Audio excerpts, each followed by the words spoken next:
we've talked about this, that there's been an increase in cardiopulmonary deaths by 1,236%. And that happened right after some stuff was forced into some people by a dude named, it rhymes with, Fauci. 1,236%. There's also a study that shows, and this is done by researchers at Oxford and Harvard, Brandeis, Yale, that 100% of a condition having to do with the organ that pumps blood through your body and the tissue in that organ getting swollen and thick so it doesn't work as well, and the sac around the organ that pumps blood in your body becoming inflamed, 100% of cases of that in kids came from that stuff that a guy whose last name rhymes with Fauci conned America in to getting injected. Now, completely unrelated to this, this is an incidental video clip, sound clip, audio clip of a dude who's similar to this hypothetical dude I'm talking about, because it's got to be YouTube safe here. What's so remarkable about this woman is reading this. She's not mentally capable of asking this question. She has to read it from a script. What's otherwise remarkable about it is the subtext. Because some people do bad things, we should not ask smart questions. So, Dr. Fauci, can you please share with us the nature of the threats you have received since the start of the COVID-19 pandemic? Everything from harassments by emails, texts, letters of myself, my wife, my 3 daughters. There have been credible death threats leading to the arrests of 2 individuals, and credible death threats mean someone who clearly was on their way to kill me. And it's required my having protective services essentially all the time. It is very troublesome to me. It is much more troublesome because they've involved my wife and my 3 daughters. At these moments, how do you feel? Keep your mic on. Terrible. Do you continue to receive threats today? Yes, I do. Every time someone gets up and says I'm responsible for the death of people throughout the world, the death threats go up. Hypothetically speaking, now this aside, this is just a news story we trust in there, but if I was to make up a hypothetical circumstance, and hypothetically, let's say that a doctor with a lot of power who is in financial cahoots with pharma like Coca-Cola, right? Let's just say. Let's say that he knew a certain disease only affected certain very, very sick people. People with 6 comorbid factors, including obesity. Let's just say that occurred. And he went onto an international stage and pretended that everybody's at risk. And then he pretended that a medicine could help them. But it couldn't. And then let's say, just hypothetically, that around that same time, all-cause mortality was going up by 30 and 40% and 80% in some key demographic strata. Let's say that. Now, let's also say this, that when that medicine was being studied, people saw that, in fact, wow, folks are having heart attacks. Let's just, one other thing.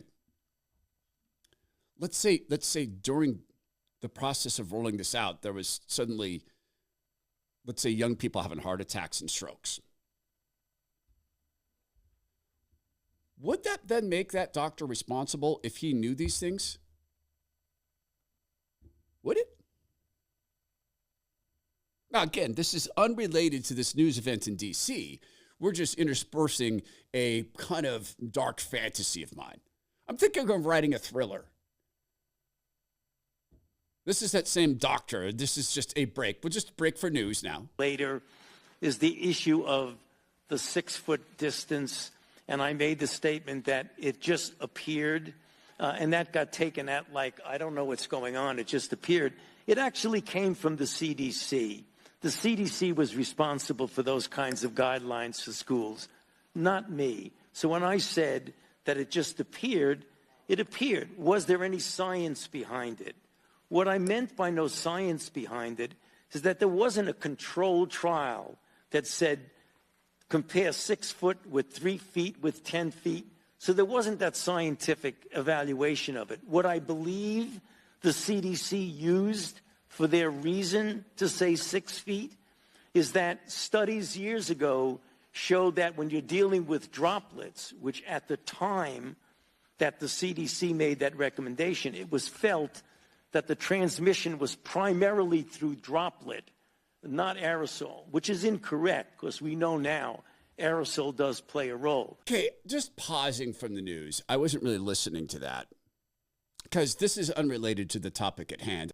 Let's just divorce ourselves from what that guy's saying. Let's go back to my fantasy novel.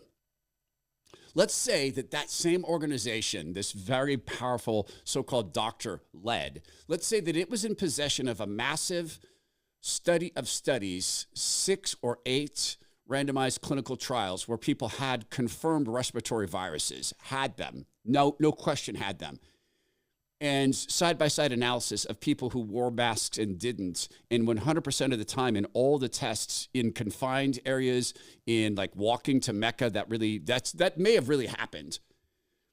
Not one instance showed that the mask did anything at all to stop the virus. Let's just say that that occurred, but that same doctor was using masks to make people uncomfortable, to lead them to take these injections that he knew weren't really helping.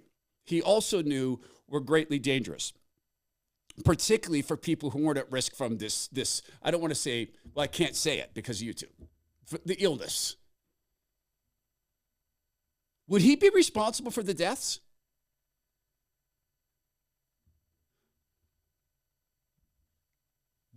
What? But what if he,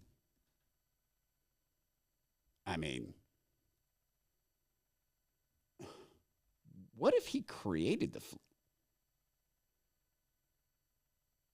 You know? What if he actually created it? Would he be responsible then for any of the deaths that came along because of it? Well, that wouldn't happen. That would get found out. No one could hide that for long. Right? Well, plus, that period of time would only last while that fictional doctor was able to force people to get injected. Then everything would be okay. So the research says that cancer rates for the 25 to 50-year-olds have increased by nearly 25% since the 1990s. Okay, let's take this news piece. Now, this is unrelated, of course. You know what they've done here is they've taken the 1990s and they've said, here's how Ethical Skeptic puts it. Ethical Skeptic was a former naval intelligence asset. I know who he is.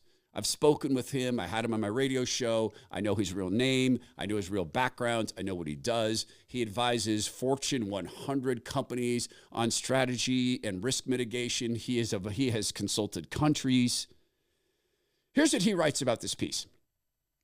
Pre-bunking, rather than cite the 25% increase in cancers in younger persons, which started April 2021, they stretched the start to the 90s. Ethical Skeptic writes, like someone stealing all the money from your bank account and then citing bank fees over the last 30 years as the culprit. Obesity, is that something to do with it? It's an alarming rise. Obesity is certainly one cause that's being looked at, so is lack of exercise, but probably the main driver is a poor diet.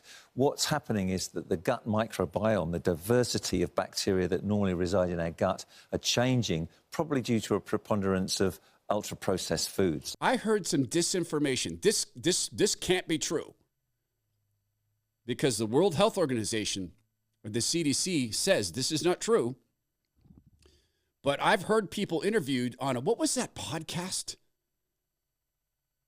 Oh, he's a freak. He has a long, like, goatee beard, gray, and he lives in like a conservative state. Oh, the Todd Herman show. He had doctors on explaining that that some certain medicines destroyed your gut bacteria. Destroyed it. What this is leading to is cellular change in the gut particularly. We're talking mainly about bowel cancer, but all major organs in the body increased incidence of cancer in young. Which started in 2021. There was no, and I want to make this very clear, because the CDC and the World Health Organization have been very clear about this. There is no method by which those certain medicines could cause cancer. Like, for instance, deranging the immune system. No. Okay, all right. So it's screwing with the IG4 receptors, which in fact drive immune response. But no, there's no mechanism for cancer. Nope. I don't want to spread this information.